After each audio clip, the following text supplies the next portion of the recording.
یا سیدی سنجیدہ رہنے کا کوئی نسخہ بتا دیں، جزاک اللہ خیرہ۔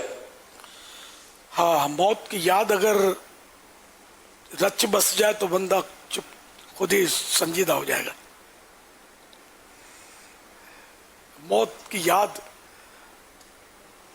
پتہ ہے سب کو مر رہا ہے، لیکن یاد قائم نہیں رہتی، غفلت طاری ہو جاتی ہے تو سنجیدگی عام طور پہ چلی جاتی ہے۔ کہہ سکتے خوف سنجیدہ کر دیتا ہے؟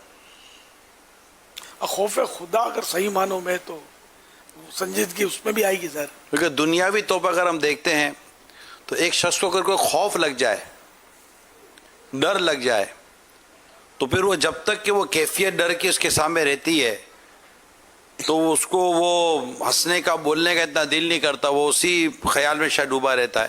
وہ تو دنیاوی اعتبار سے عام طور پر دنیاوی اعتبار سے کہ پولیس ڈھونڈ رہی ہے تم کو، اب وہ بیچارہ کام مطلب اس کی مسکراہٹ چھن جائے گی جبکہ اس نے کچھ کیا بھی ہو، ڈھونڈ رہی یا نہیں کیا تب بھی کہ فلاں نے تہمت رکھ دی ہے یا پولیس شک کی وجہ سے ڈھونڈ رہی ہے تم کو، تو گیا کام سے۔ اللہ صلو علی الحبیب صلی اللہ تعالی علی محمد